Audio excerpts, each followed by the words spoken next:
नमस्कार। अग्रविजन चैनल में आपका स्वागत और हार्दिक अभिनंदन। आप देख रहे हैं कार्यक्रम युवा सोच न्यू अप्रोच। भारत आज़ाद हो चुका है। हमने अभी अभी कुछ साल पहले आज़ादी का अमृत महोत्सव मनाया।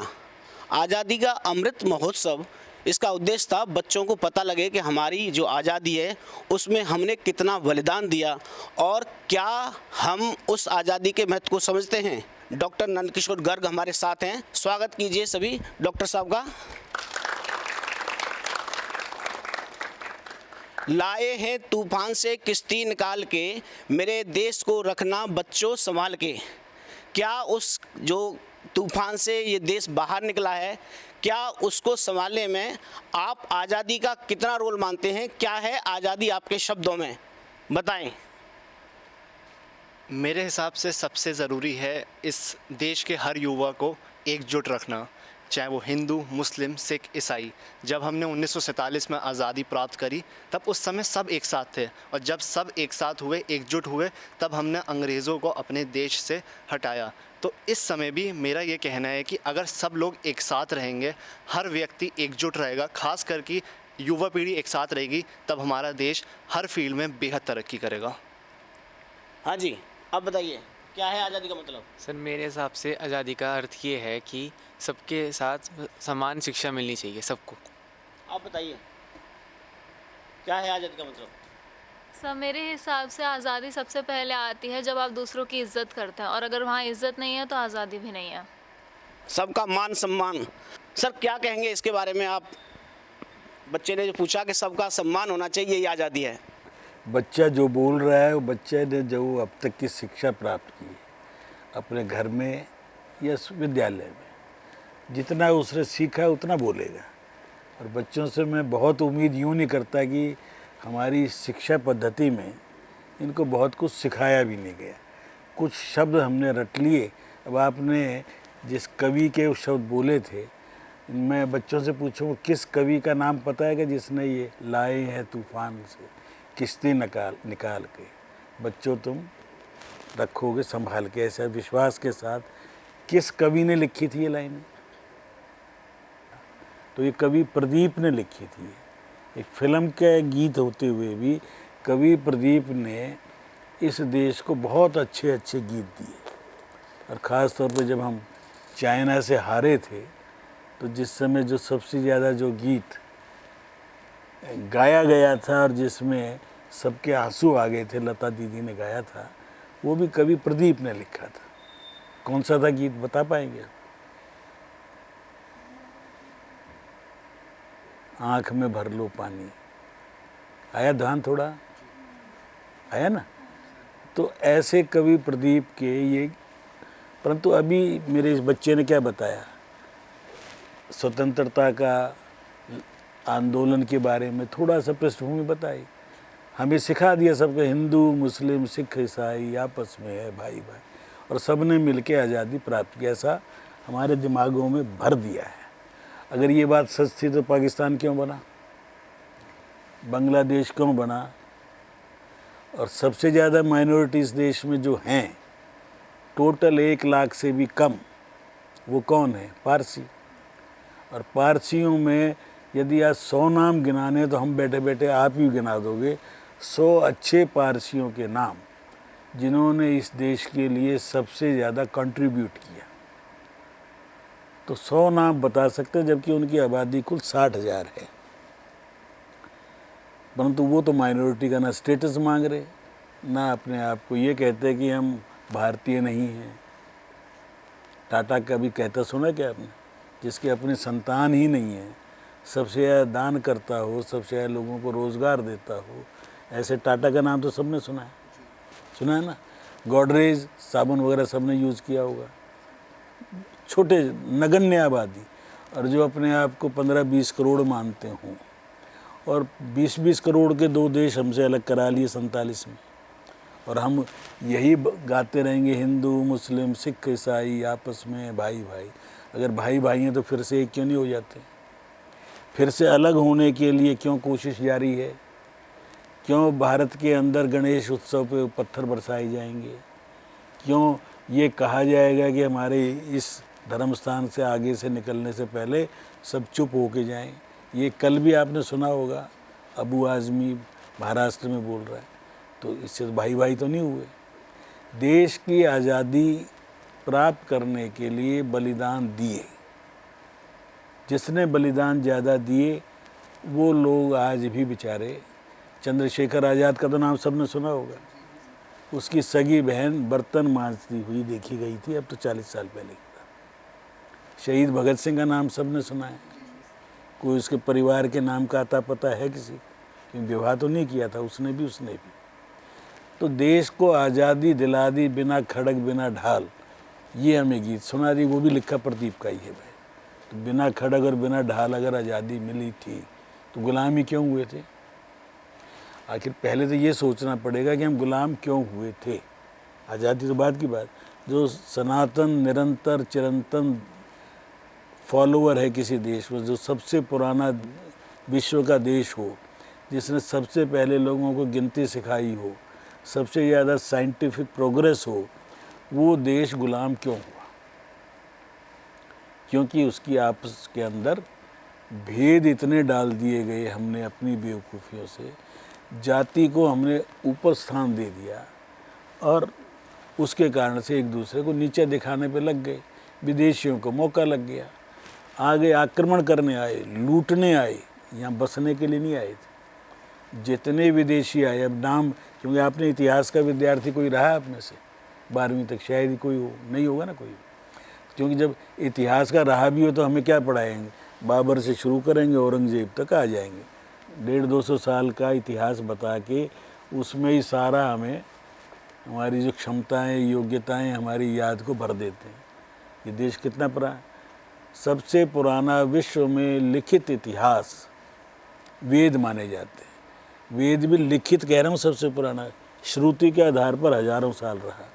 जब लिखना नहीं आता था तो गुरु से शिष्य सुन के याद करते थे और हजारों साल तक याद के भरोसे ही रहे। जब लिखने की बारी आई वो लगभग 4000 साल पहले, जो कागज़ चाहिए पहले, लिखने वाला चाहिए, कलम चाहिए, प्रिंटिंग प्रेस तो बहुत बाद की बात। तो अब आप जर्नलिस्ट हो तो आपको बहुत अपने अंदर ये पैदा करना पड़ेगा, क्यों, कैसे, कब, ये सवाल अपने अंदर पैदा, क्योंकि जर्नलिज्म में तो आप साइंस की बैकग्राउंड के भी आए होंगे कि जरूर। कौन कौन है साइंस बैकग्राउंड का? कौन कौन है साइंस बैकग्राउंड से सर पूछ रहे हैं? जिसके पास बताइए। फिजिक्स केमिस्ट्री मैथमेटिक्स रहा हो 12वीं तक? नहीं है कोई बाई चांस। आर्ट्स के होंगे, कॉमर्स के होंगे, अकाउंट्स के भी होंगे, तो आप डिफरेंट फील्ड से आए हैं।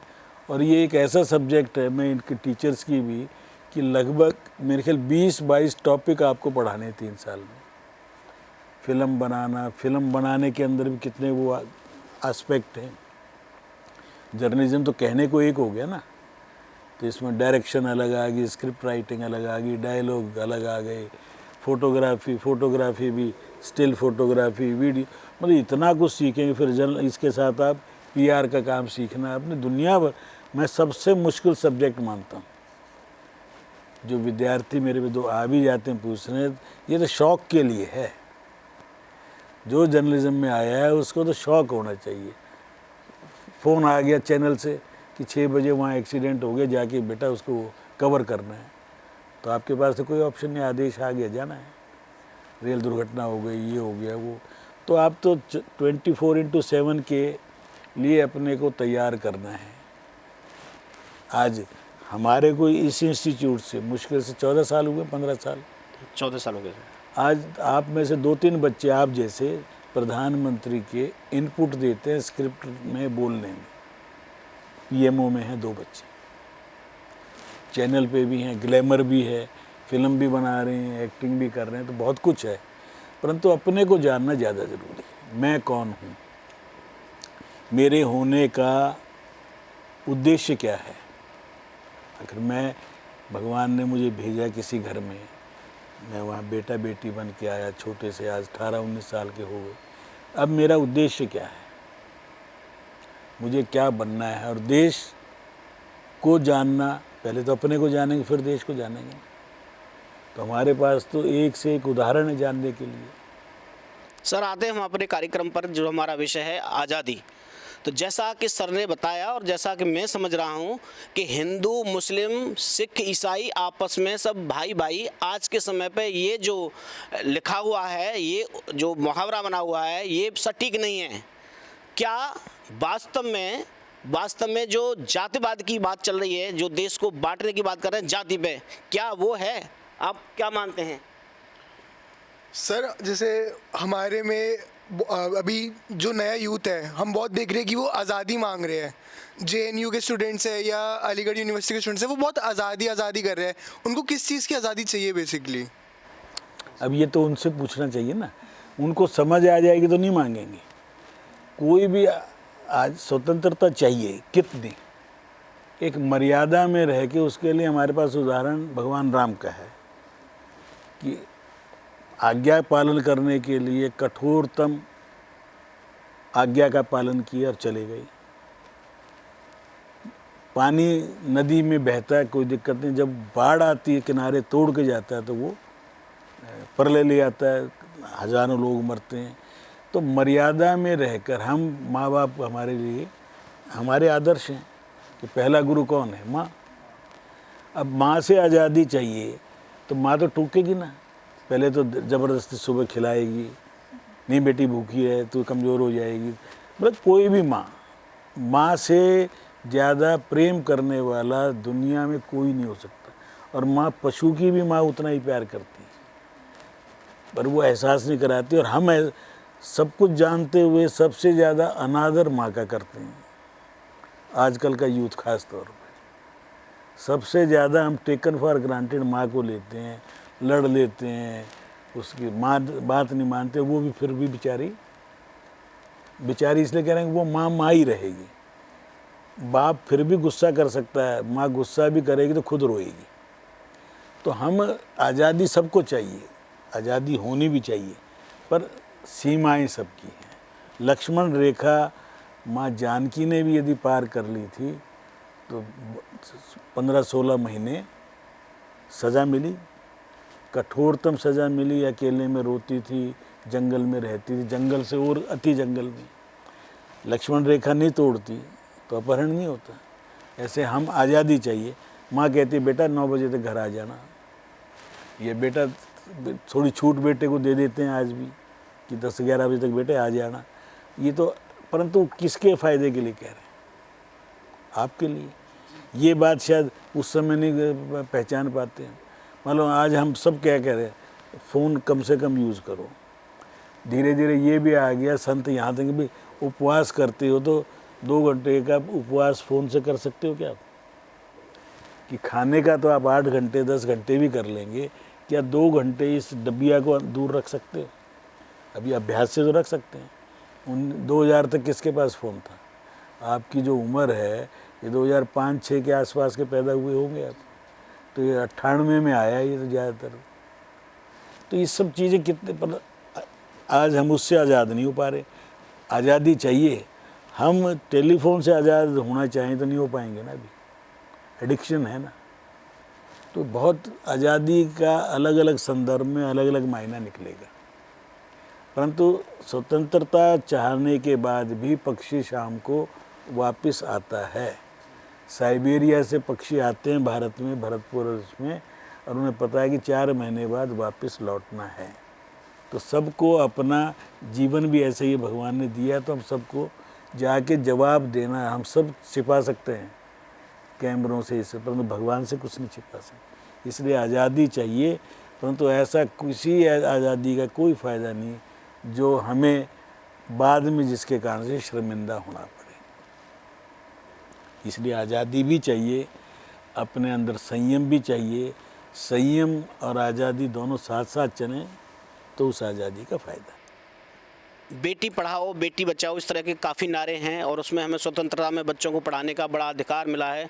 और बच्चे, लड़कियां पढ़ भी रही हैं, लेकिन कुछ बच्चों का कहना है कि लड़कियों के लिए आज़ादी उतनी नहीं है जितनी होनी चाहिए। बच्चे, क्या प्रश्न है आपका इस बारे में?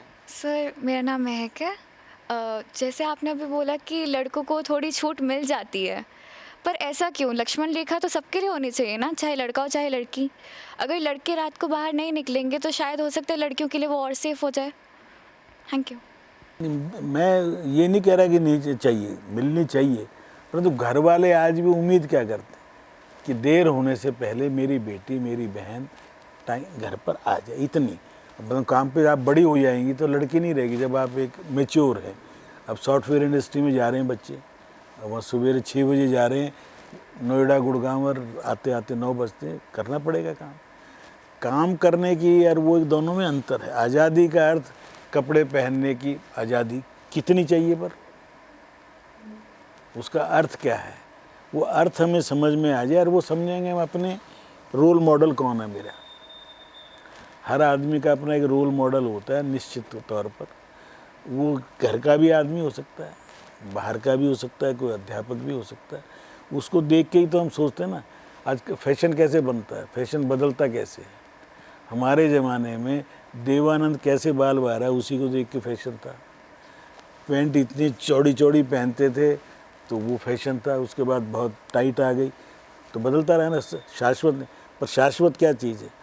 तन के वो सब अंग ढके हुए होने चाहिए जिसको देखकर किसी को ज़्यादा उस अंग को देखने की अभिलाषा पैदा हो।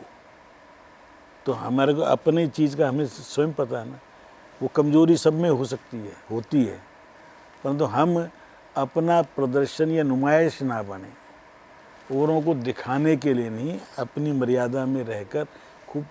अब कई बच्चे ऐसे आते हैं जिनको बड़ा ऑड लगता है, पर उनको कुछ समझा दे तो समझ भी जाएंगे। अब ये एक दूसरे के दोस्ती में भी समझा सकते हैं। टीचरों की हिम्मत ज़्यादा नहीं रही। हमारे ज़माने में तो कोई टीचर जब तक दिन में एक आध बार इंटेलिजेंट से इंटेलिजेंट को डंडा यूँ रखते थे और बहाना ढूंढते थे और कुछ नहीं मिला, तुम्हारी क्लास में शोर हो रहा था, टीचर नहीं आया था, तुम नहीं पढ़ा सकते थे आधा घंटा, इसी बात पे करो हाथ आगे। अब समय बदल रहा है, हम भी बदल रहे हैं स्थिति, परंतु हमने अल्टीमेटली जीवन को अपना क्या बनाना है, उद्देश्य तो है ना। मैं जर्नलिस्ट बनना है तो मैंने जर्नलिस्ट के लिए मेरे लिए रोल मॉडल कौन है? गणेश शंकर विद्यार्थी का नाम सुना है आपने? किसने सुना? मतलब मैं सिर्फ जर्नलिस्ट के तौर पे पूछ रहा हूँ।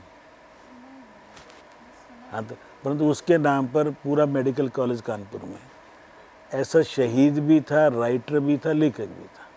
सबसे पहला जो हिंदी के अंदर जिसने हिंदी शब्द को या हिंदी को ये रूप दिया कौन था? नहीं आपको पता होगा, मुझे भी मालूम है। भारतेंदु हरिश्चंद्र, बनारस में काशी जी में। तो उन्होंने सबसे पहले शेक्सपियर से ज़्यादा लिखा हुआ है। शेक्सपियर के नाम आप सब जानते हैं कि इतना बड़ा नाटककार था, ये था वो था। जो कुछ वो था उससे 1.5 गुना भारतेंदु हरिश्चंद्र है। तो अब मैं इतना कह रहा हूँ तो आपकी क्यूरियोसिटी जगनी चाहिए। अब आपको गूगल पे जाएं, यूट्यूब पे जाएं, देखें, भारतेंदु हरिश्चंद्र के बारे में सोचें और एक दूसरे को भी बताएं। 40 साल से उम्र में वो चले भी गए इतना बड़ा काम करके। तो आज मतलब पिछले 10-5 साल में बड़ा जर्नलिस्ट कौन हुआ है जिसके नाम से हम प्रभावित हों? अरुण शौरी, जिसने बोफोर के टाइम में घोटालों के ऊपर बड़ी मेहनत की। ऐसे कई हमारी बेटियां हैं। आज भी किसी चैनल को देखो जो एंकर में या जो खोजी पत्रकारिता में, चाहे श्वेता सिंह हो या वो ओम क्या कश्यप है, आज तक में कहीं भी बहुत आगे हैं। तो आज हम पर होना क्या चाहिए उद्देश्य? केवल सनसनी पैदा करना उद्देश्य नहीं होना चाहिए। खबर को, एक्सीडेंट की खबर देने में तो रुचि दिखाएं, देश में पॉजिटिव काम हो रहे हैं उसके बारे में चर्चा ना करें, तो ये जर्नलिज्म का धर्म नहीं है। देश को हमने अच्छा बनाना है और जैसा बनाना है वैसी खबरें भी तो दें। दूसरी खबरों को थोड़ा सा डाइल्यूट भी कर सकते हैं, थोड़ा कम। रेल दुर्घटना हो गई, अब कल की एक दुर्घटना है, किस ने मान लो बिहार के अंदर कुछ मकान जलाए गए, उसके कैसे पुटअप करना है एज ए एंगल, आपने सबने अपना अपना एंगल देना हो। तो मैंने कल लगभग सारे चैनल देखे, उसको एंगल कोई तो दे रहा है कि दबंगों ने दलितों के मकान जला दिए। फिगर है 20 मकान से लेके 80 तक। तो इसका मतलब हम अच्छे जर्नलिस्ट नहीं हैं। अगर संख्या भी ठीक नहीं दे पा रहे, बाई चांस जलाने वाले भी दलित हैं और जिनके जले वो भी दलित हैं, परंतु एंगल क्या आ गया, दलितों के मकान दबंगों ने जला दिया। तो देश में जो फूट पैदा करना चाह रहे हैं, जो जातिवाद को बढ़ावा दे के वेमिनिस्ट पैदा करना चाह रहे हैं, हेट्रेड पैदा करना चाह रहे हैं, तोड़ना चाह रहे हैं, वो एंगल नज़र आ गया।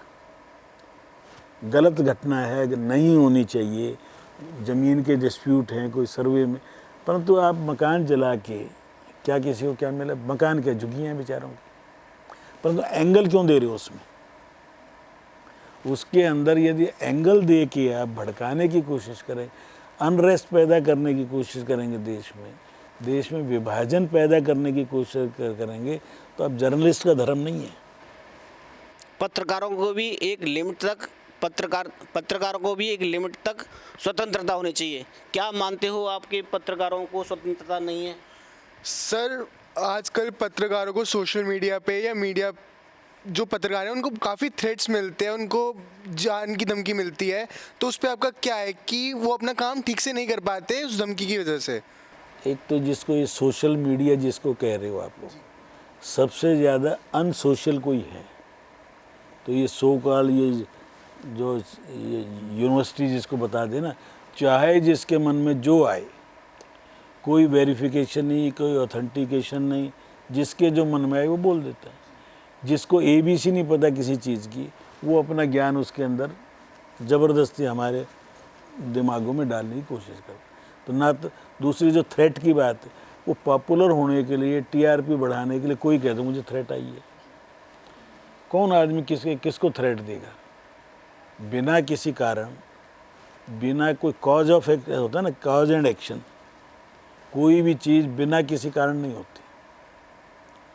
अगर रेल दुर्घटना करने के लिए किसी ने रेल के आगे गर्डर रख दिया, लकड़ी का लठ रख दिए, वो आप रिपोर्ट करें, यह आपका धर्म है।